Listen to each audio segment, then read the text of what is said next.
Imagine this. You're a freelance graphic designer, right?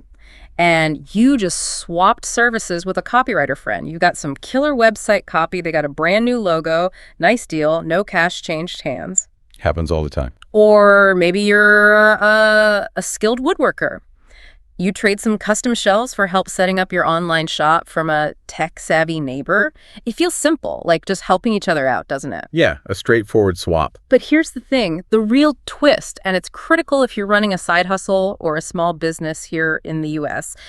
The IRS sees the value of those transactions as income. Plain simple. Just like cash. Exactly. Like you received cold, hard cash.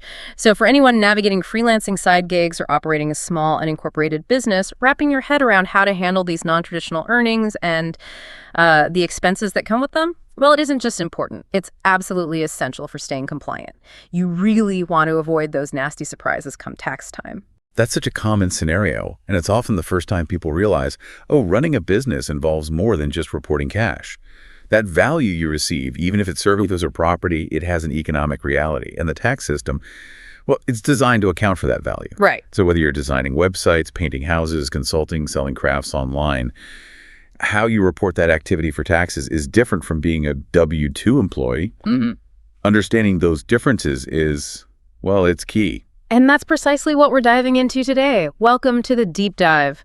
We're taking a really focused, in-depth look specifically at the tax treatment of bartering income, other kinds of non-traditional earnings you see a lot in the gig economy, and of course the associated expenses for American side hustlers and small business owners. Yeah, and we know the official IRS stuff, the publications, can feel dense, maybe a bit intimidating. Definitely. Our mission here is to cut through that complexity, pull out the essential, actionable insights you need to know, and, make it understandable. That's right. We're drawing our insights directly from the source key bits, from IRS Publication 334, that's the big tax guide for small business, and Publication 525, which covers taxable and non-taxable income. Authoritative stuff. Absolutely. And we've also looked at, questions people are actually asking online, like on Reddit forums. These are real-world concerns, common points of confusion. People need clarity here. Couldn't agree more. Our goal is to make this whole topic digestible, highlight the crucial takeaways you really can't afford to miss, and hopefully give you the confidence to handle your side hustle or small business income and expenses correctly this tax season and, well, going forward. Okay, let's unpack this layer by layer. Maybe start with the basics, like who exactly is self-employed for tax purposes? Good place to start. Foundational, really. So before we get too deep into income and expenses, let's nail down how the IRS defines self-employed, because it might apply to you even if you don't think of yourself as a full-fledged business owner. It's actually a really broad definition, and it's the starting point for understanding everything else we'll talk about. The core definition, straight from the sources, is pretty simple. You are considered self-employed if you carry on a trade or business as a sole proprietor or an independent contractor. Okay, and I think the crucial part for a lot of listeners, maybe people with a regular W-2 job who also do some freelancing or consulting on the side, is that you absolutely do not have to be doing it full-time. Exactly. That's a major point. Having a part-time business, a side hustle, doing gig work, any project you do intending to make a profit alongside your regular job, that still counts as self-employment for that specific activity. So you have two different ways your income is treated. Precisely. The income from your W-2 job gets taxed with payroll taxes withheld by your employer. But the income and expenses from your self-employment activity, that's subject to income tax and self-employment tax, which we'll definitely get into later. Okay, so what does the IRS actually mean by a trade or business? How do they draw the line between that and, say, just a hobby? Because that affects deductions, right? Good question. And yes, it matters a lot for deductions. Generally, a trade or business is an activity carried on to make a profit. That's the key intent. The IRS looks at, well, all the facts and circumstances to decide if it's a business or a hobby. Like what kind of facts? They consider things like, do you carry on the activity in a business-like manner? Keep good records. Do you have the expertise needed? Do you actually expect to make a profit? And have you made profits in similar activities before? Are losses due to things outside your control, or are you just, not really trying? Do you make changes to try and improve profitability? The sources really emphasize that the facts and circumstances of your specific situation are what matter. Okay, so if you're actively trying to make money, treating it seriously, keeping records, Even if it's part-time, the IRS probably sees it as a trade or business. And if you're self-employed, sole proprietor, independent contractor, how do you report all this? The money in, money out. Right. If you operate as a sole proprietor or an independent contractor, the main form you'll use is Schedule C, profit or loss from business. Okay, Schedule C. Yep. It gets filed as part of your personal income tax return, your Form 1040 or 1040-SR. Think of Schedule C as your business's income statement for the year. You report your gross business income there, then you subtract your eligible business expenses. That gives you your net profit or net loss. And where does that number go? That net profit or loss figure then flows onto Schedule 1 of the Form 1040, which is for additional income and adjustments. And from there, it hits your total income calculation on the main Form 1040. Got it. Oh, and the sources also mentioned something interesting. Certain statutory employees, these are people who get a W-2, but there's a check mark in Box 13 for statutory employee. They also use Schedule C to report their income and expenses related to that specific work. Huh. So even some W-2 folks might need Schedule C. Okay. What about spouses? Say a couple is working together on a side hustle, maybe an Etsy shop or something, not formally incorporated. How does that work? That's another common situation the sources cover. If you and your spouse jointly own and operate an unincorporated business together and you share in the profits and losses, the IRS generally considers you to be in a partnership by default. Even without a formal partnership agreement. Yep. That's off of the default classification. And partnerships file differently, don't they? More complex. They do. Yeah. Partnerships typically file a separate informational return. That's Form 1065, U.S. Return of Partnership Income. The partnership itself doesn't pay income tax, but it reports everything. And then each partner gets a Schedule K-1. K-1. Right. Schedule K-1 shows that partners share the income, deductions, credits, etc. Then the partners report their K-1 info on their individual Form 1040s. So yeah, it involves filing that extra Form 1065, which adds complexity. That does sound like a lot more paperwork, especially for just a small side business run by a couple. Is there a simpler way? Yes, thankfully. There's a very useful option called a qualified joint venture, or QJV. The sources detail this pretty well. If you and your spouse are the only members of this jointly owned, unincorporated business, and you both materially participate. Hold on, what does materially participate mean there? Good clarification. It's similar to how it's used elsewhere in tax law. It basically means you're involved in running the business on a regular, continuous, and substantial basis. Think active involvement, not just occasional help or being a passive investor. For the QJV election, both spouses need to meet this test. Okay, so both spouses actively working in the business, they file their personal taxes jointly. What's the benefit of electing QJV status? The main benefit, especially for smaller spousal businesses, is you get to avoid filing that separate Form 1065 partnership return. Ah, that's huge. It is. Instead, each spouse reports their share of the business income and expenses on their own separate Schedule C form. Both Schedule Cs get filed with your joint Form 1040. So 2 Schedule Cs instead of 1 Form 1065 and 2 K-1s. Exactly. And then each spouse calculates their individual self-employment tax based on their own Schedule C profit, using separate Schedule SE forms. Why is it important for each spouse to file their own Schedule C and SE under this QJV thing? This is really crucial for Social Security and Medicare credits. By reporting their share of the income and paying SE tax individually, each spouse gets credit for those earnings under their own Social Security number. So it builds their personal record for retirement. Precisely. It builds up their eligibility and potential benefit amounts for future Social Security, retirement, disability, and survivor benefits, plus Medicare eligibility down the road. If they were a formal partnership filing a 1065, it works out eventually, but the QJV simplifies how it flows back to the individual records via the separate Schedule Cs and SEs, ensures both participating spouses get that credit directly. That seems like a really valuable benefit, especially for long-term planning. Okay, so the core takeaway here is, if you're doing any activity for profit, even part-time, alone, or with a spouse, you're likely self-employed. And understanding Schedule C and maybe the QJV option for couples is step 1 for reporting it right. Exactly. It really sets the stage for how you track and report all the income you earn and the expenses you incur in that business. Okay, now let's get into the area that, based on what we see online, really seems to trip people up. Bartering income. We started with that scenario, trading services. The fundamental rule here is something every side hustler just has to internalize. Yes, this is fundamental. The rule from the IRS publications is absolutely clear. When you barter, meaning you trade your services or property for other services or property, you must include the fair market value, FMV, of what you receive in your gross income. Okay, let me just repeat that to be crystal clear. It's not the value of what you provided, it's the value of what you got back in the exchange. That's the income. Exactly. That's the taxable event, the economic value you received in return for your business activity. And that value is measured by the fair market value at the time the exchange happens.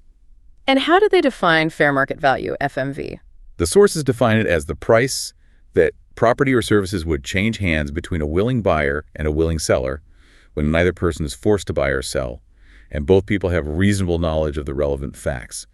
Basically, think, what's the going market rate for whatever it is you received? Okay, determining FMV for, say, standard services might be straightforward. It's your usual rate or what that service normally costs. But what if it's less clear? Like you trade web design for, I don't know, a batch of unique artisanal soaps from a friend. How do you value that? That's where it can get a little tricky in practice, yeah. The IRS guidance basically says you need to make a reasonable determination. If there isn't an established market price for the specific thing you received, you might look at comparable items or services. So for the soaps. For the artisanal soaps, you'd look at what similar quantities and quality of handmade soaps sell for online or in local shops. If it's a unique service you received, what do other providers typically charge for that kind of service? The key is making a reasonable, good faith effort to figure out the market value and documenting how you arrived at that value. That's part of good record keeping. Let's look at those classic IRS examples they provide because they really make the rule concrete. First, the one with the self-employed accountant and the house painter. Yeah, that's a perfect illustration. So the self-employed accountant does accounting work for the self-employed house painter's business. In return, the painter paints the accountant's home. Oh. Now, they might be members of Barter Club in the example, but the principle applies, even if it's just a direct trade. Okay, so what's the tax consequence? According to the IRS example, both the accountant and the house painter must include the fair market value of the services they received in their gross receipts. That income gets reported on their respective Schedule C forms. So if the accounting work was worth, say, $2,000, and the house painting was also worth $2,000, the accountant reports $2,000 of bartering income on their Schedule C, and the house painter also reports $2,000 of bartering income on their Schedule C. Precisely. From the IRS's perspective, it's as if they each received $2,000 in income and then used it to pay the other person. The economic value exchanged is the income. Even though no cash changed hands, they effectively paid with their services. Wow, okay. What if the bartering happens through a third party, like one of those formal barter clubs that use credits or points? The sources cover that specifically too. If you're part of a barter club that uses credit units or maybe barter dollars as the medium of exchange, the value of those credit units added to your account is considered income in the year they are credited to you. Wait, income in the year they're credited, even if you don't actually spend those credits until, like, the next year? Yes, that's another really crucial point. Your income isn't delayed just because you haven't redeemed the credits yet. The value is taxable as soon as those credits hit your account and are available for you to use. So the moment you can use them, that's when it's income? Basically, yes. From the IRS perspective, you have constructive receipt of that value when the credits are in your account and under your control. That's when the economic benefit is considered realized for tax purposes. Okay, constructive receipt. How does the IRS even find out about these bartering deals? Do you get some kind of tax form? Sometimes, yes. Formal barter exchanges, especially the organized clubs, are generally required to issue a Form 1099-B. That's proceeds from broker and barter exchange transactions. It reports the fair market value of goods or services members received through the exchange during the year. 1099-B. What about less formal bartering, just between two people? For other, less structured bartering, it might potentially be reportable on Form 1099-MISC. Miscellaneous information, depending on the specifics, like if one party is clearly paying the other for services in the course of their trade or business. But, and this seems absolutely critical for everyone listening, just like with cash income from your business, the sources make it explicitly clear. Bartering income is taxable whether or not you actually receive a 1099-B or a 1099-MISC for it. Right, absolutely. Cannot stress that enough. The responsibility to figure out and report all your income rests squarely on you, the taxpayer. Just waiting to see if you get a 1099 form is a recipe for underreporting if you had income that wasn't formally reported to you. So, connecting the dots here, why is the IRS so focused on these non-cash exchanges? What's the underlying principle? Well, from the tax system's viewpoint, it's about capturing all economic activity and ensuring fairness. Think about it. The economic value you get in a barter deal is fundamentally the same as if you receive cash and then immediately turned around and used that cash to buy the other person's stuff or services. Right. If you earned $2,000 cash for your work and used it to pay a painter, that $2,000 cash is clearly income to you first. Bartering directly for $2,000 worth of painting is economically the same thing. That economic value is income, and income is taxable. That's the fundamental aha moment the sources try to drive home. Non-cash compensation isn't free money. It's income with a fair market value. Ignoring it is like ignoring cash income. That definitely clarifies the core concept. You really have to think value received, not just money in the bank. Exactly. Okay, so beyond bartering, the publications highlight several other types of income that side hustlers, freelancers, and small business owners might run into. Things that also need to be reported on Schedule C, even if it's not a straightforward fee-for-service payment. That's correct. The modern economy has, lots of ways people earn money outside traditional jobs. The sources are very clear. All income you receive from sharing economy activities or gig work, think driving platforms, delivery apps, freelance marketplaces, maybe short-term rentals, all of it must be included in your gross income. And this is true even if you don't get a Form 1099-K from the platform, right?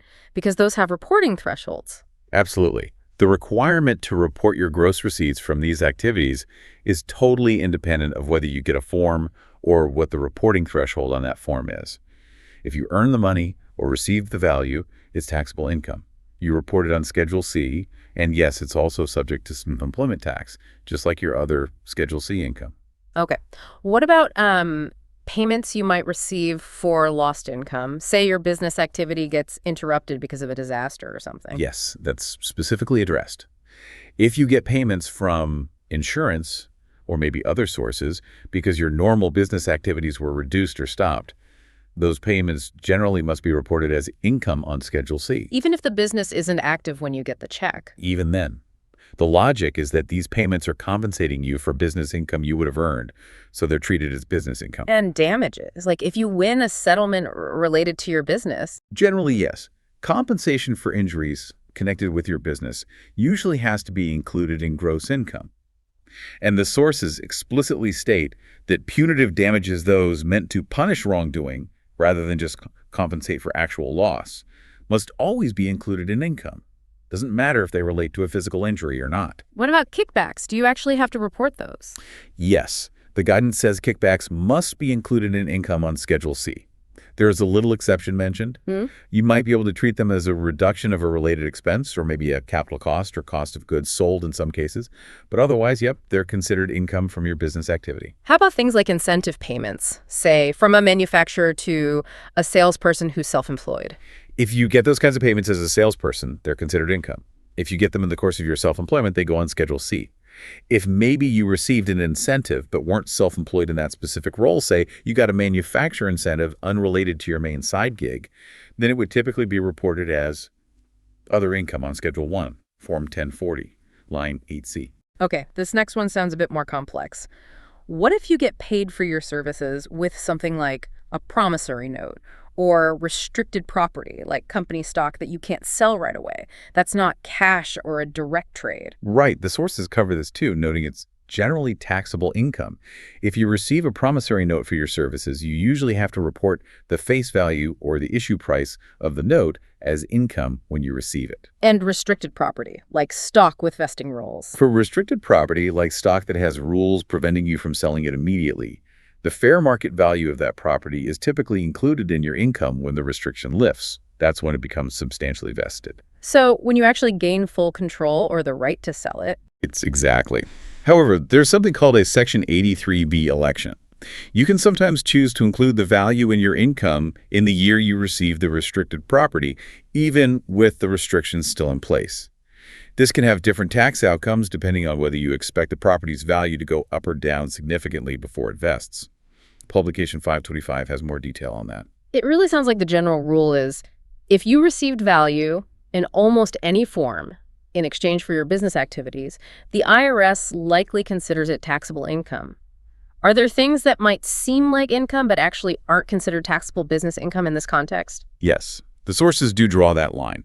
A key example is unrealized appreciation of property. Let's say you own a business asset, like equipment or maybe some stock, and its value goes up on paper.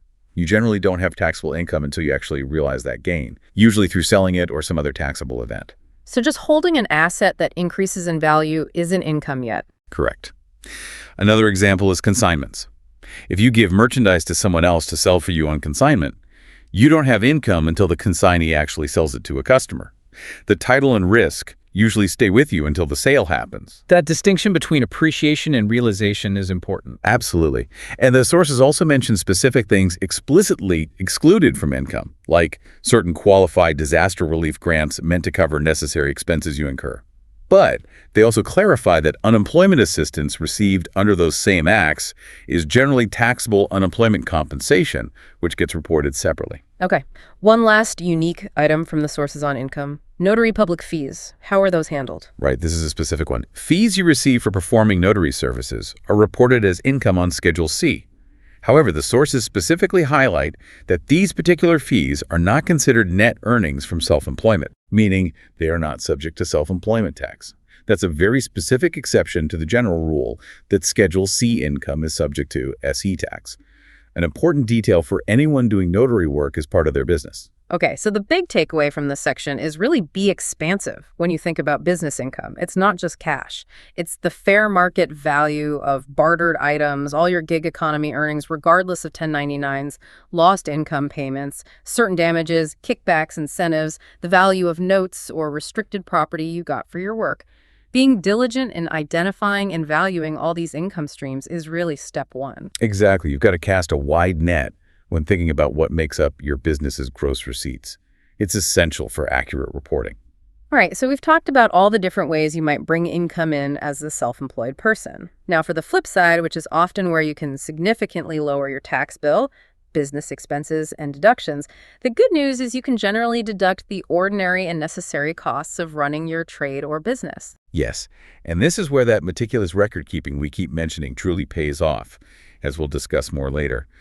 But first, let's make sure we understand what the IRS actually means by ordinary and necessary. Right, it's not just everyday language, it's a specific tax definition. Exactly. An expense is considered ordinary if it's common and accepted in your particular trade, business, or industry.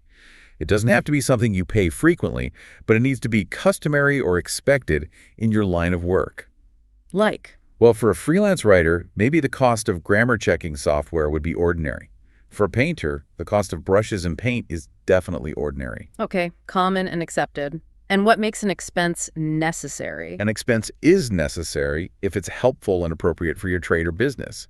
It doesn't have to be absolutely indispensable, like you couldn't possibly operate without it, or the only way to do something, but it has to be relevant and beneficial to your business operations. So helpful and appropriate. Right. That grammar software is helpful for the writer. The brushes and paint are appropriate for the painter. Okay, so if a cost is typical for your field and it helps you run your business, it's likely deductible. Let's look at some key deductible expenses that come up a lot for side hustlers. Car and truck expenses, that's a big one, especially for people doing deliveries, driving for ride sharing, maybe traveling to client sites. Definitely a big one. And you have a choice here when deducting vehicle expenses for your business. You can deduct the actual expenses of using your vehicle, or you can use the standard mileage rate. Okay, two methods. What does deducting actual expenses involve? Actual expenses means you track and claim the specific costs of operating your vehicle for business purposes. This includes things like gas, oil, repairs, tires, insurance premiums, vehicle registration fees, lease payments if you lease the car, and depreciation if you own it. Lots of track there. What about the standard mileage rate? The standard mileage rate is simpler.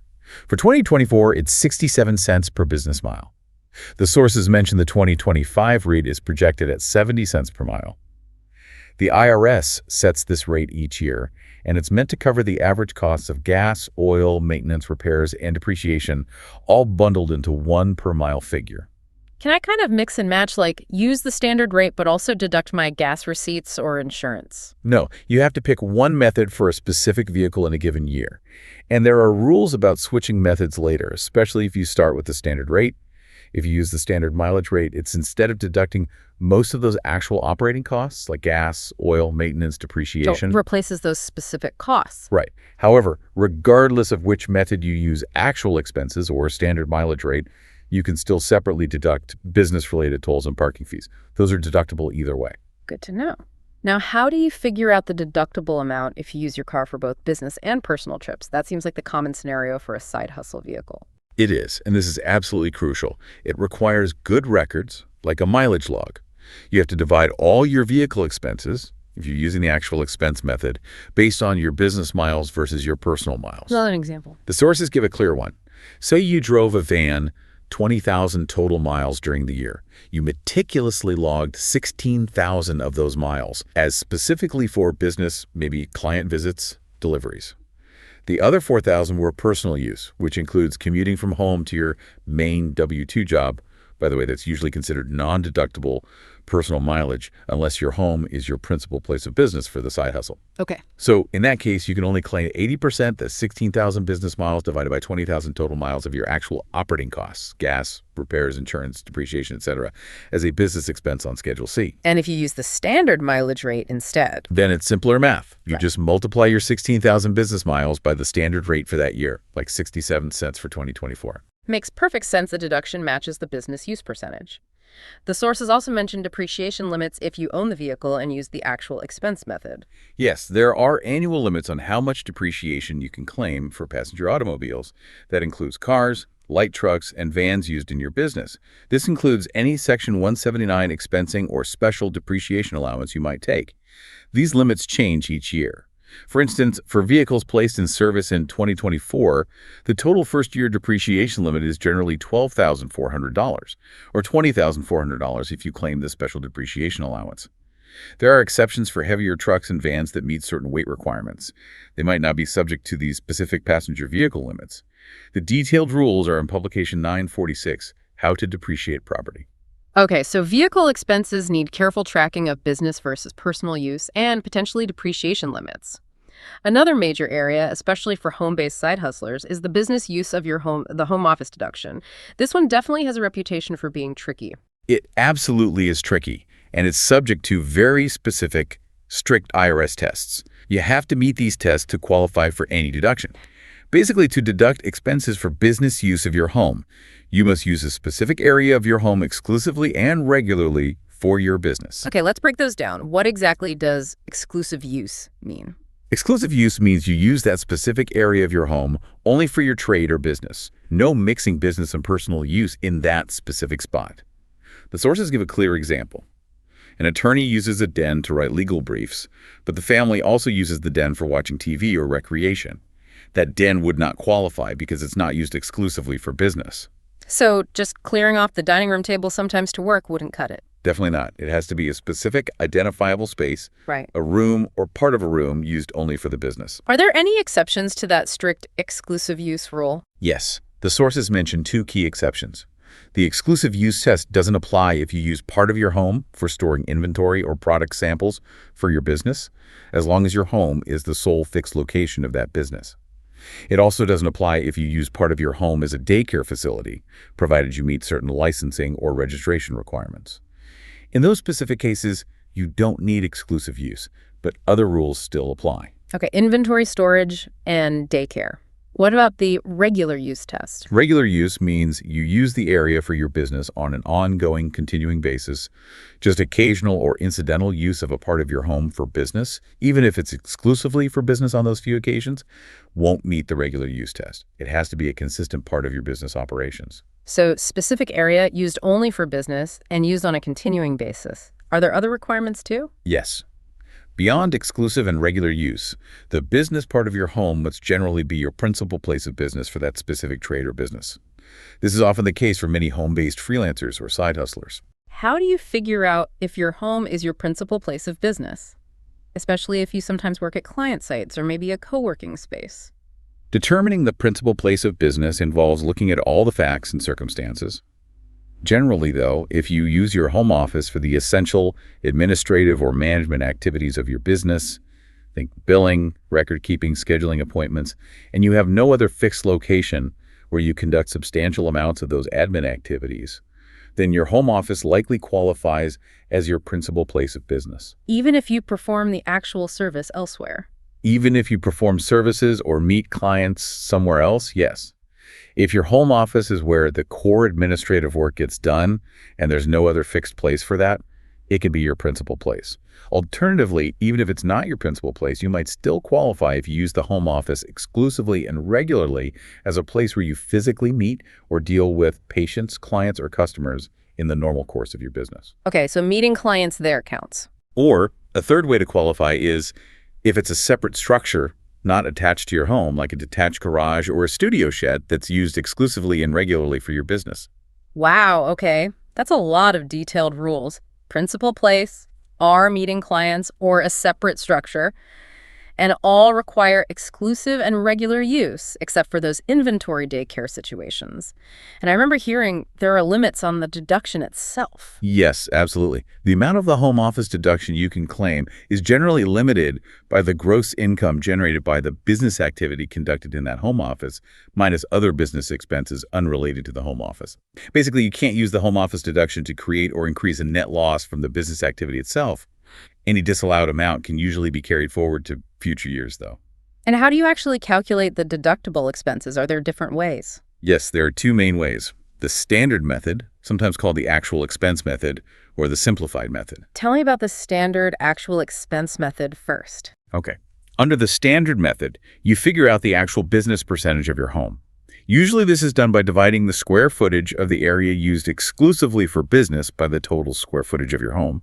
Sometimes, if the rooms are roughly equal size, you might use a room count method. Then apply that percentage. Exactly. You apply that business percentage to your relevant indirect home expenses, things like a portion of your mortgage interest, if you own, real estate taxes, homeowners or renters insurance, utilities like electricity, gas, water, maybe general home repairs that benefit the whole house. You'd also deduct 100% of any direct expenses that benefit only the business space, like painting just that office room.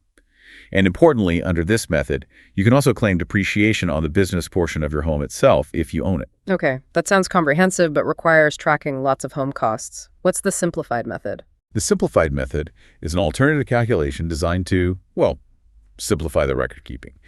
Instead of tracking and allocating all those actual home expenses, you can deduct a prescribed rate set by the IRS, multiplied by the allowable square footage of your qualified home office space. What's the rate? For recent years, including 2024, the rate is $5 per square foot, up to a maximum of 300 square feet of qualifying space. So the maximum simplified deduction is $1,500 per year. 5 cells T-foot, 300 square foot. That sounds much easier. Any downsides? While it's definitely simpler, it might result in a smaller deduction compared to calculating your actual expenses, especially if you live in a high-cost area or have a larger dedicated space. Also, a key difference is that you cannot claim depreciation on your home when using the simplified method. This could affect the calculation of gain if you eventually sell your home. But for many side hustlers, the simplicity is a major advantage. Okay, so the home office deduction requires careful qualification based on use, and then a choice between detailed actual expense calculation or the simpler square footage method. Definitely something to look into if you work from home. Moving on, what about travel expenses? Specifically, business travel away from home. Right. Deductible travel expenses are the ordinary and necessary costs you incur when you travel away from your tax home for your business. What's a tax home? Is that where I live? Not necessarily. Your tax home is generally the entire city or general area where your main place of business or work is located, regardless of where you actually maintain your family home. Okay. And when are you considered away from home for tax purposes? You're generally considered away from home if your business duties require you to be away from your tax home for a period that's substantially longer than an ordinary workday, and you need to sleep or rest to meet the demands of your work while you're away. This usually implies an overnight trip, or at least needing to stop for substantial rest during the trip to continue working effectively. Just driving across town and back in a day usually doesn't count as travel away from home. Got it. So, if I qualify as traveling away from home for business, what kinds of costs can I deduct? It covers a range of costs related to the trip. Things like your transportation costs to get to your business destination and back airfare, train tickets, bus fare. Also, fares for taxis, limos, or maybe commuter buses between the airport or station and your hotel, or between your hotel and your temporary worksite.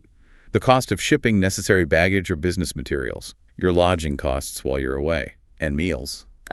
Meals. Are business meals always fully deductible when you're traveling away from home? I feel like the rules on meals change sometimes. You're right to be cautious. Generally, business meals incurred while traveling away from home are only 50% deductible. The sources specifically point out that the temporary rule allowing a 100% deduction for certain business meals provided by restaurants, that expired at the end of 2022. It wasn't extended into 2023 or 2024. So unless Congress changes something or a very specific exception applies, you should assume business meals, whether traveling or entertaining clients, are generally subject to the 50% limit. Okay, 50% limit on meals is the general rule now.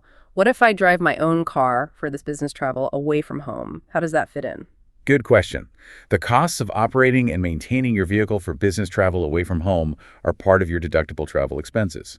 You'd deduct these using either the actual expense method, tracking gas, oil, repairs, depreciation allocated to the trip miles, or by using the standard mileage rate for the business miles driven on that trip. Plus, just like with local driving, you can deduct any business-related tolls and parking fees separately, whichever method you use for the mileage itself. And if I rent a car while I'm away? If you rent a car while away on business, you can deduct the business use portion of that rental cost as a travel expense. Okay, so travel away from home is really distinct from just the day-to-day local driving, which falls under general car expenses. Let's shift gears to something called bad debts. This sounds unpleasant and complicated. It can be, yeah, but it's relevant if you extend credit to your clients or customers, meaning you let them pay you later. A business bad debt is basically a loss you suffer because a debt that was created or acquired in your trade or business becomes uncollectible. You might be able to deduct this loss as a business expense. What are the requirements? I can't just decide someone's not going to pay and deduct it, right? Right. Generally, for a debt that arose from selling your goods or services to be deductible as a business bad debt, you usually need to be using an accrual method of accounting. Why? Because under the accrual method, you would have already included the amount in your income when you earned it, even before getting paid. So if you never collect it, deducting the bad debt effectively cancels out the income you previously reported. Under the cash method, you generally don't report income until you actually receive payment. So if you never get paid, you never reported the income, meaning there's usually nothing to deduct as a bad debt. You also generally need to show you made reasonable efforts to actually collect the debt before you can declare it worthless. Okay, so usually accrual basis and proof of collection efforts. What if I do something like guarantee a loan for a key client or maybe a supplier to help them out, and they default? Could that be a business bad debt for me if I have to pay? Potentially, yes. The sources provide a specific example, actually, involving someone named Jane Zane who owns a dress company. If Jane guarantees a loan for a major client, Elegant Fashions, to help them stay in business, which helps Jane's business too, and then Elegant Fashions defaults, forcing Jane to pay the bank, that payment can potentially qualify as a business bad debt deduction for Jane. But there are conditions. Yes. Several requirements must be met. The guarantee must have been made in the course of Jane's trade or business. She must have had a legal duty to pay the debt under the guarantee. The guarantee needs to have been made before the debt became worthless. And, importantly, she must have received reasonable consideration for making the guarantee, meaning it was done for a genuine business purpose related to her own business, not just as a personal favor. Okay, very specific conditions for loan guarantees. What's the difference between a debt being totally worthless versus partly worthless? Good distinction. If a business debt becomes totally worthless during the tax year, meaning there's no reasonable expectation of recovering any part of it, you can generally deduct the entire remaining amount owed in that year. If a business debt is only partly worthless, meaning you might still recover some but not all of it, you can sometimes deduct the worthless part. However, deducting partly worthless debts is generally only allowed if you use an accrual method of accounting and you actually charge off that partly worthless amount on your business books during the year. Insurance premiums seem like they should be a more straightforward deduction. Is that generally true? Generally, yes. Premiums you pay for various types of insurance directly related to your business are usually deductible as ordinary and necessary expenses. Like what kinds of insurance? This includes premiums for things like fire, theft, flood, or similar casualty insurance covering your business assets. Credit insurance that protects you against business bad debts. Group hospitalization and medical insurance premiums you pay for your employees. Not usually yourself, though there's a separate deduction for self-employed health insurance. Liability insurance. Malpractice insurance. Business interruption insurance, which covers lost profits if your business has to shut down temporarily. And of course, premiums for business vehicle insurance if you're using the actual expense method for your car. Are there any types of insurance premiums that are generally not deductible as business expenses? Yes, a couple of key ones. Premiums you pay for a policy that compensates you for your own lost earnings due to sickness or disability are generally not deductible as a business expense on Schedule C. Also, premiums paid for life insurance covering yourself, an employee, or anyone with a financial interest in your business are not deductible if you are directly or indirectly a beneficiary of that policy.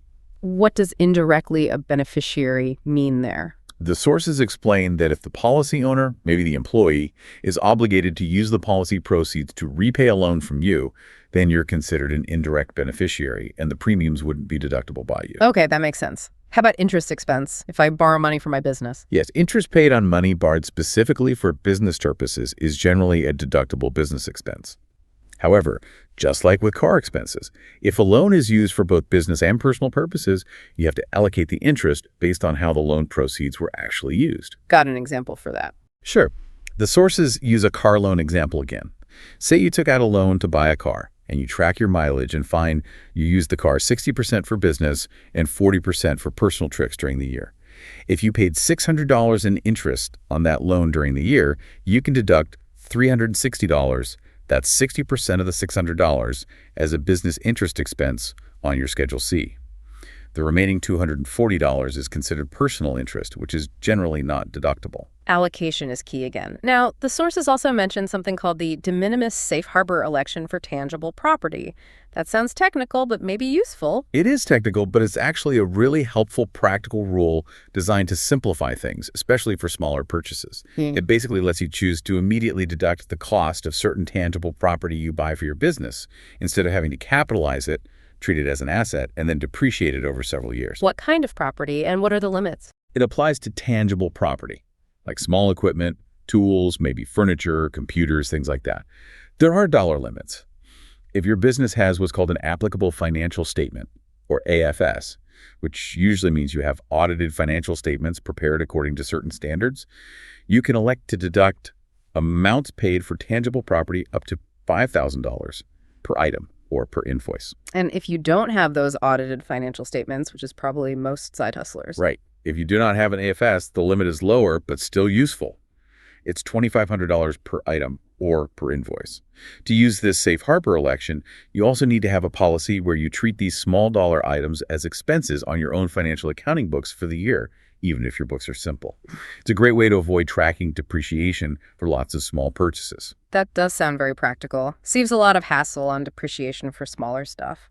What other general business deductions might come up that we haven't hit? Well, there are many other standard business costs that could fall under ordinary and necessary expenses, depending on your specific business.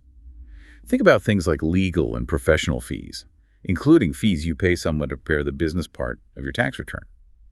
Rent you pay for business property, like an office or workshop, or the qualifying portion of your home if you take the home office deduction. Utilities for your business space, or the business portion. Supplies used in your business operations. Advertising and marketing costs. Business-related education or training that maintains or improves skills needed in your existing business. The list goes on.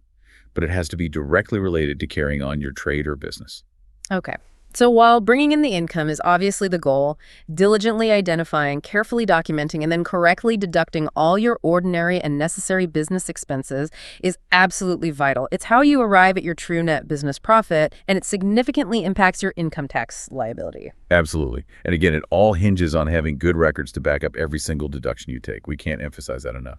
All right, so we've covered taxable business income in all its forms and the expenses you can deduct on Schedule C to get to your net profit or loss. But for self-employed folks, there's often another big tax they need to account for. Self-employment tax, SE tax.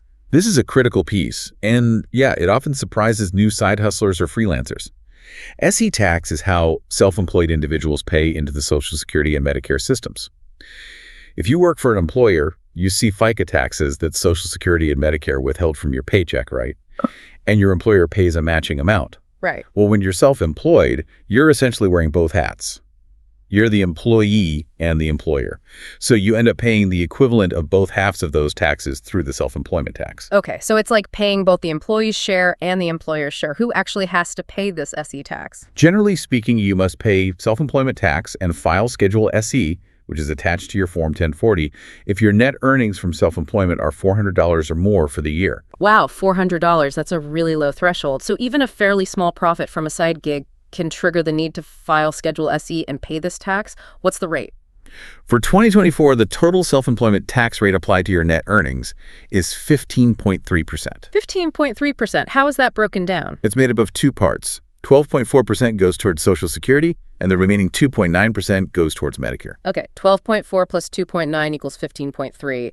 Is that 15.3% applied directly to my net profit figure from Schedule C? Not quite to the entire net profit. There's a small adjustment first. You actually calculate the SE tax on Schedule SE, and it's generally based on 92.35% of your net earnings from self-employment, your Schedule C profit. 92.35%. Why that specific number? That 92.35% factor is a statutory adjustment. It effectively accounts for the fact that employees don't pay FICA tax on the employer's half of the FICA taxes. Since you, as a self-employed person, are paying both halves via SE tax, this adjustment lowers the base amount slightly to put you on more equal footing.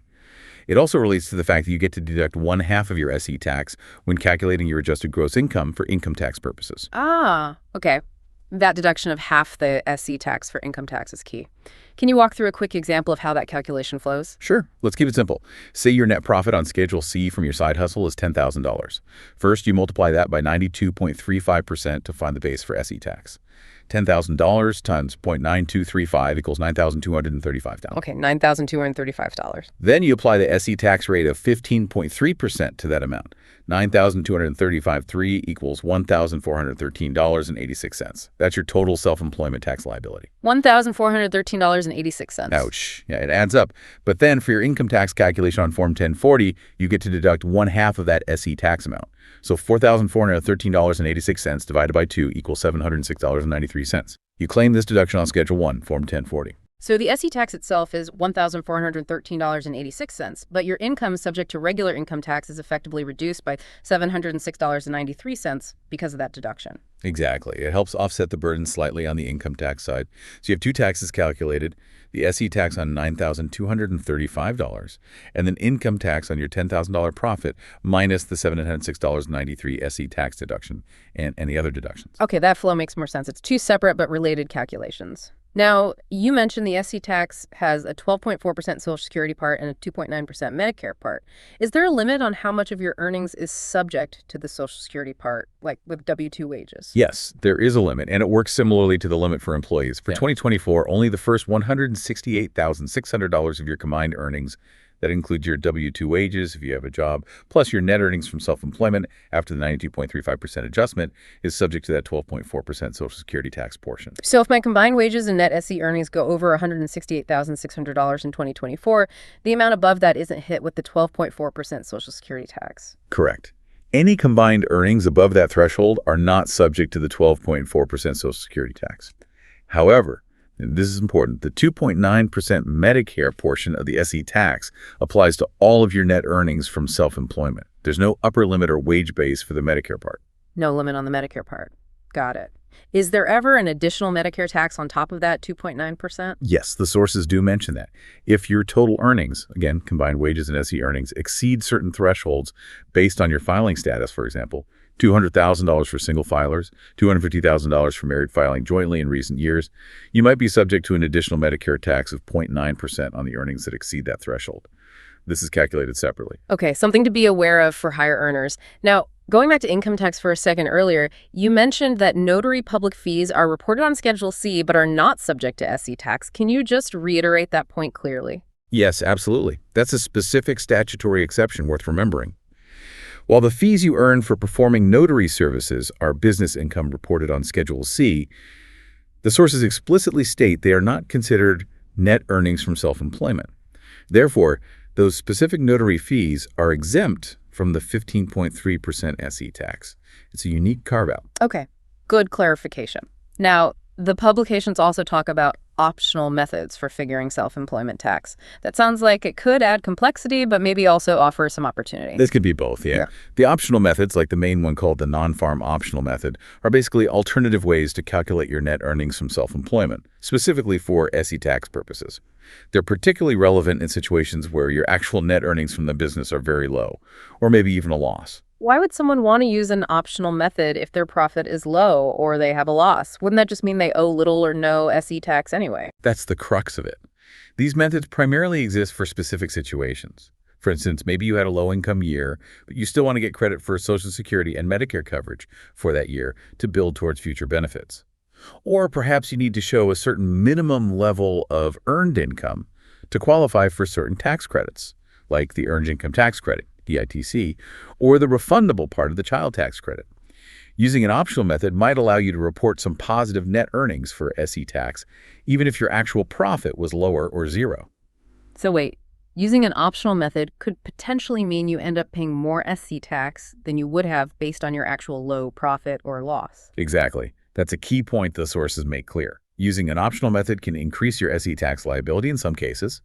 You'd be choosing to do it specifically to generate those creditable earnings for Social Security, Medicare, or to meet earned income requirements for other tax benefits like EITC or CTC. Interesting trade-off. How do you know if you're even eligible to use an optional method, or when you must use the regular calculation based on actual profit? The rules vary a bit depending on farm versus non-farm income, but for most side hustlers with non-farm income, the non-farm optional method rules apply. For 2024, you generally can use the non-farm optional method only if your gross non-farm income was $10,380 or less for the year. Or you might be eligible if your net non-farm profit was less than $7,493 and that net profit was also less than 72.189% of your gross non-farm income. It's a bit complex. Okay, so eligibility is tied to gross income and the relationship between net profit and gross income. Yeah. When must you use the regular method? If your net profit from non-farm self-employment is $7,493 or more for 2024, you must use the regular method, the 92.35% calculation, to figure your SE tax. You don't have the option then. But if your net profit is below that, or you have a net loss and you meet the gross income test, $10,380 or less, you can choose to use the optional method. If you use it with a loss or very low profit, it allows you to report a deemed amount of earnings for SE tax purposes, calculated based on a formula involving your gross income, generally 2/3 of gross, up to a limit, which is $6,920 for 2024. That is definitely specific. It really sounds like something you'd need to carefully evaluate. Check your eligibility based on gross and net figures, and then maybe calculate your SE tax both ways, regular method versus optional method, to see which outcome is better for your overall tax situation, considering credits and Social Security goals. Precisely. The publications and Schedule SE instructions guide you through figuring out eligibility and making the calculation if it applies. It's not something most people use every year, but it's crucial to be aware of if you have a very low income year or a loss.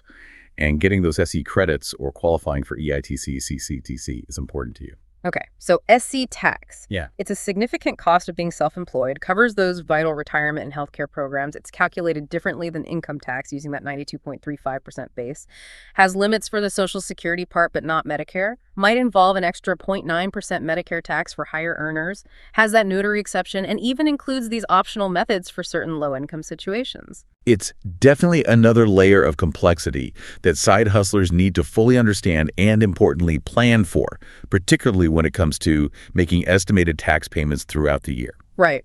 With all these income sources to track, all the expenses to document, the SE tax calculation on top of income tax, it seems crystal clear that actually filing your tax return accurately and, more fundamentally, maintaining excellent records all year long are just absolutely non-negotiable for side hustlers. Paramount, yes. The IRS sources hammer this point home again and again. Good records are your foundation. You need them to accurately report all your income, cash, checks, credit cards, bartering value, gig payments, everything. And maybe even more critically, you need records to substantiate every single deduction you claim. Why is substantiation so important? Because if the IRS ever audits your return or even just sends a notice questioning something, the burden of proof is on you to show that every deduction you took was legitimate and calculated correctly. You need receipts, invoices, canceled checks, mileage logs, documentation for home office expenses, travel records. Without proper records, you could easily lose valuable deductions you were genuinely entitled to, simply because you can't prove them. Okay, so record keeping is king. Let's quickly summarize the main forms a typical self-employed individual will likely need when they file their federal return. Sure. The main return is Form 1040 or 1040-SR. Attached to that, as we discussed, you'll need Schedule C, profit or loss from business, to report your business income and expenses.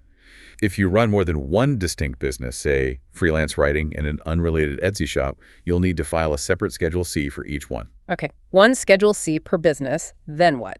The net profit or loss from your Schedule C, or the total from multiple Schedule Cs, gets transferred over to Schedule 1 of Form 1040, which is titled Additional Income and Adjustments to Income.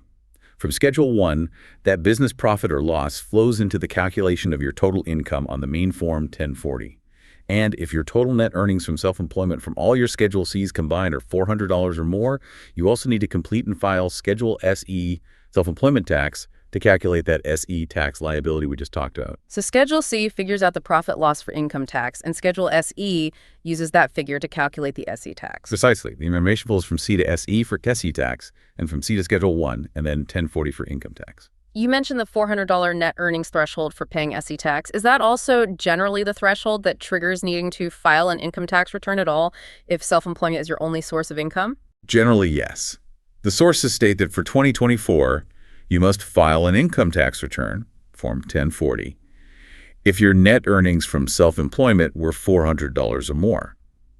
Even if your net earnings are less than $400, you might still have to file if you meet any of the other standard filing requirements based on your total gross income, your filing status, and your age.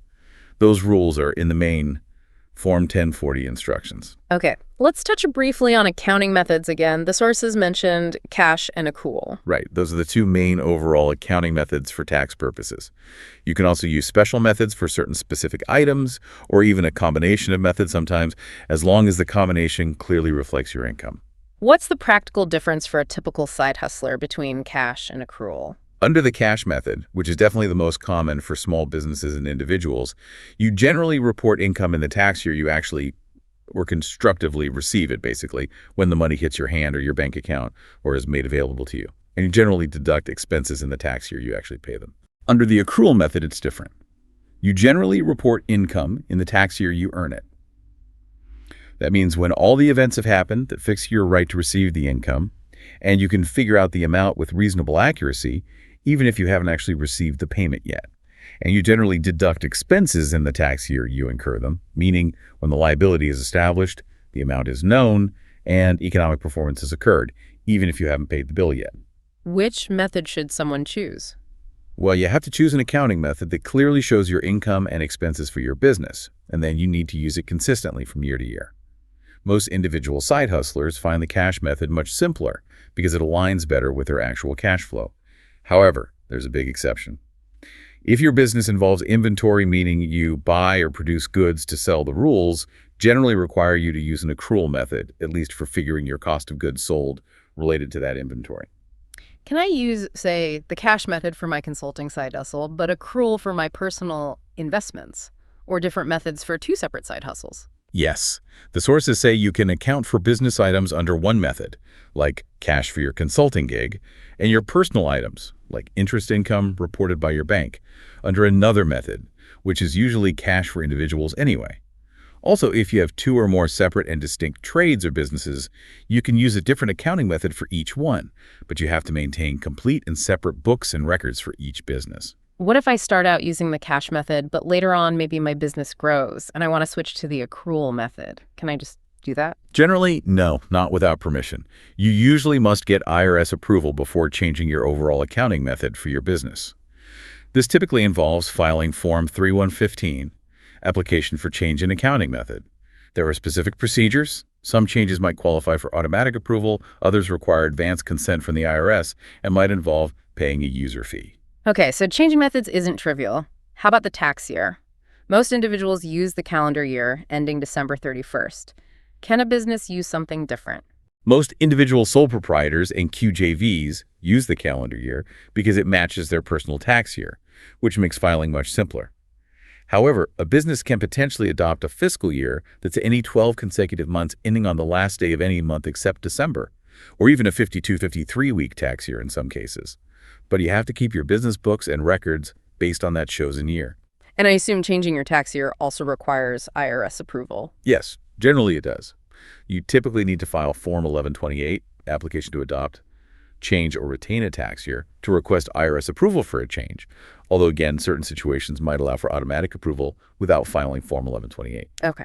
Now, given that income from a side hustle usually doesn't have taxes withheld, like W-2 wages do, will most self-employed people need to worry about paying estimated taxes during the year? It's highly likely, yes. Yeah. The U.S. tax system is pay-as-you-go.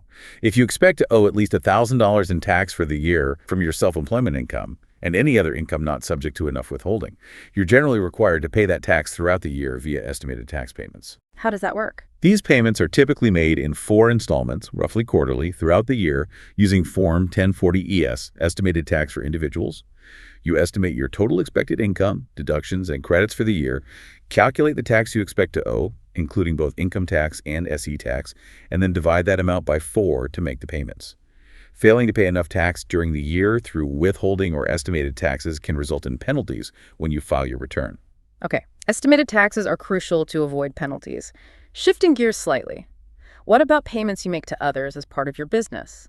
Do side hustlers have responsibilities for issuing tax forms to people they pay, like contractors? Yes, absolutely. This is a really important obligation for small businesses and side hustlers who hire independent contractors. If, in the course of your trade or business, you pay an independent contractor, that could be an individual, a partnership, maybe an LLC, treated as a partnership, $600 or more for services performed for your business during the calendar year, you are generally required to report those payments. How do I report them? You do this by issuing the contractor a Form 1099 NEC, which stands for non-employee compensation. And you also have to file a copy of that Form 1099 NEC with the IRS, usually accompanied by a summary form called Form 1096 Annual Summary and Transmittal of U.S. Information Returns. When are those 1099 NECs due? The deadline is usually quite early. You typically need to furnish the Form 1099 NEC to the contractor and file it with the IRS by January 31st of the year, following the year you made the payments. So payments made in 2024 would need a 1099 NEC issued by January 31st, 2025. That's a tight deadline right after year end. How do I get the information I need to fill out the 1099 NEC, like the contractor's taxpayer ID number, their SSN or EIN? Good question. Best practice is to request the independent contractor's taxpayer identification number by having them complete and sign a Form W-9, request for taxpayer identification number and certification, before you even make the first payment to them. Keep that W-9 on file. The sources really stress the importance of getting a completed W-9 from every contractor you expect to pay $600 or more, so you can fulfill your information reporting duties accurately and on time. All these requirements we've discussed correctly: reporting all your income, claiming and substantiating deductions, calculating SE tax, figuring estimated taxes, issuing 1099s if you pay contractors, they all circle right back to that fundamental need for excellent record keeping. The sources are just relentless on this point. It really seems like the linchpin for everything. It absolutely is. You need records to track every penny of income, cash, checks, bartering value, platform payments, everything. You need records to back up every single deduction you claim: receipts, invoices, bank statements showing the expense, mileage logs, home office measurements and expense allocations, travel itineraries, and receipts. Keeping a separate business bank account is highly, highly recommended. It makes tracking business versus personal finances so much cleaner and easier. Good records don't just help you fill out the tax forms correctly, they're literally your defense if the IRS ever asks questions. And finally, just briefly, what happens from a tax perspective if a side hustle doesn't work out, or maybe someone decides to just stop doing it, they go out of business? The sources mention this briefly. If you cease your business operations, you'll need to file a final Schedule C, and, if applicable, a final Schedule SE for that business in the year it closes. If you sell off business assets, like equipment or property you used in the business, you might need to report those sales on Form 4797, Sales of Business Property, to figure any gain or loss. And if you sell the entire business as a going concern, you and the buyer might need to file Form 8594, Asset Acquisition Statement, to agree on how the sales price is allocated among the various business assets being transferred. Okay. So from the very beginning, that first dollar earned or first service bartered, all the way through potentially closing down the business, diligent record keeping and understanding these forms and filing requirements are truly the non-negotiable pillars of being self-employed. Absolutely. They're the difference between having a smooth tax filing experience and potentially facing penalties, lost deductions, and a lot of stress. Okay, we have covered a ton of ground today. From defining who's self-employed and understanding taxable income goes way beyond just cash, to digging into deductible expenses, the complexities of SE tax, and those essential filing and record-keeping rules. It's really clear that navigating taxes as a side hustler or small business owner requires real attention to detail and proactive effort. It certainly does. The tax landscape for the self-employed is definitely more involved than it is for traditional W-2 employees. But, the goal here isn't to overwhelm anyone. It's really to empower you with the knowledge you need to handle it correctly. And importantly, you don't have to figure it all out completely on your own. That's a really key point. Where can someone turn if they need help or maybe more detailed information, drawing from the IRS sources we've been looking at? Well, the primary resource is always going to be irs.gov. The official publications we mentioned, like Pub 334, Tax Guide for Small Business, and Pub 525, Taxable and Non-Taxable Income, they're all available there for free download. Plus, all the forms we talked about, 1040, Schedule C, Schedule SE, 1040 ES for estimated tax, 1099 AC, W-Ended by 9, and their detailed instructions are right there too. The IRS website is constantly updated, and it really is the definitive source for the current rules. And they have tools on the website too, right? To help answer questions. Yes, they do. irs.gov offers tools like the Interactive Tax Assistant, or ITA. It's a pretty helpful online tool that can walk you through questions and answers for many common tax law topics based on your specific situation. They also have something called the IRS Document Upload Tool, DUT. This lets you respond digitally to certain IRS notices or requests for information by securely uploading documents online, which can save you postage and often gets you confirmation faster. What if someone's having a specific problem with the IRS, like they're stuck in a dispute or something they can't seem to resolve through the normal channels? For those situations, the Taxpayer Advocate Service, or TAS, is highlighted in the publications as a really valuable resource. TAS is an independent organization within the IRS. Their whole job is to help taxpayers resolve problems they haven't been able to fix through normal IRS channels and to protect taxpayer rights. They're described as your voice at the IRS. That's good to know about. Are there options for free tax preparation help for people who might qualify? Yes, definitely. The source mentioned two main programs. There's the Volunteer Income Tax Assistance Program, VIAS. VIA sites offer free basic tax return preparation, generally for people who make $64,000 or less. That threshold might change slightly year to year. Persons with disabilities, and taxpayers with limited English proficiency. Then there's also the Tax Counseling for the Elderly program, TCE. TTE provides free tax help specifically targeted to taxpayers who are 60 years of age and older, often focusing on questions about pensions and retirement-related issues. Great resources for those eligible, and for folks who need or just prefer to pay for professional help. Of course, seeking help from a qualified tax professional is always an option, and often a very good idea, especially if your situation is complex or you're just starting out with self-employment. That includes professionals like certified public accountants, CPAs, enrolled agents, EAs, who are federally licensed tax practitioners or tax attorneys. Finally, the Small Business Administration, the SBA, is listed as a resource. How do they fit into the tax picture? Well, the SBA itself and its direct partners typically don't provide tax preparation services. However, resources often associated with the SBA, like the Small Business Development Centers, SBDCs, and SCORE, which uses volunteer retired executives, offer free or low-cost business counseling and training. This counseling frequently includes guidance on fundamental business requirements, and understanding basic tax compliance and planning is usually part of that overall business management advice. Okay, so bottom line. While the rules definitely require diligence, there's a pretty robust support system out there, from the IRS's own website and tools to volunteer programs, professional advisors, and even general business counseling resources. You don't have to feel like you're navigating all these complex rules completely alone. Exactly. Using these resources can save you time, reduce stress, and help you avoid potential penalties. It ensures you're staying compliant while also taking advantage of every deduction and credit you're legitimately entitled to. So, pulling this all together, what does this whole deep dive really mean for you, the listener, the person out there juggling a side hustle, freelancing, maybe running a small business? I think it means recognizing that whether you're earning cash, trading services through bartering, getting paid via gig platforms, that economic value you receive is generally taxable income, usually based on its fair market value. It means you have the really significant benefit of being able to deduct the ordinary and necessary business expenses you incur to generate that income. And is a big sell. But the absolutely critical requirement is having diligent, organized records to support every single one of those deductions. Right. And it means you absolutely need to factor in self-employment tax on your net business earnings. That's your contribution to Social Security and Medicare, and it's in addition to your regular federal income tax. Yeah, I think the most important lesson, really, from immersing ourselves in these official IRS sources is the absolute necessity of treating your side hustle or small business finances with the same level of seriousness and organization that you would apply to a traditional job's finances. Income needs meticulous tracking, expenses need solid documentation, and the required forms need to be filed accurately and on time. Absolutely. A proactive, organized approach based on understanding these rules is truly the best way to avoid unpleasant surprises down the road. Like you said earlier, surprises are great for birthdays, not so much for tax day. Indeed. Couldn't agree more. And, as we wrap up this exploration, it leaves me with a final thought, looking ahead a bit.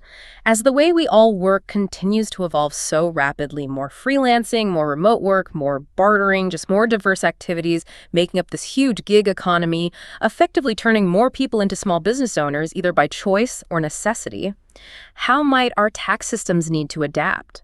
How can reporting and compliance be made simpler, more intuitive, maybe less burdensome for this growing segment of the workforce, while still ensuring everyone pays their fair share? That's a huge question. And relatedly, what responsibilities do the platforms and the online communities that facilitate so much of this modern work have in actively helping their participants understand and meet their tax obligations? Those are really significant questions. Questions that policymakers and society as a whole will undoubtedly need to grapple with as the very definition of work continues to shift under our feet. Definitely something to keep thinking about.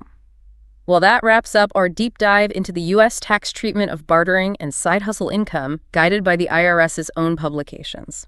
Thanks so much for joining us for this in-depth exploration. And until next time, stay curious and stay informed.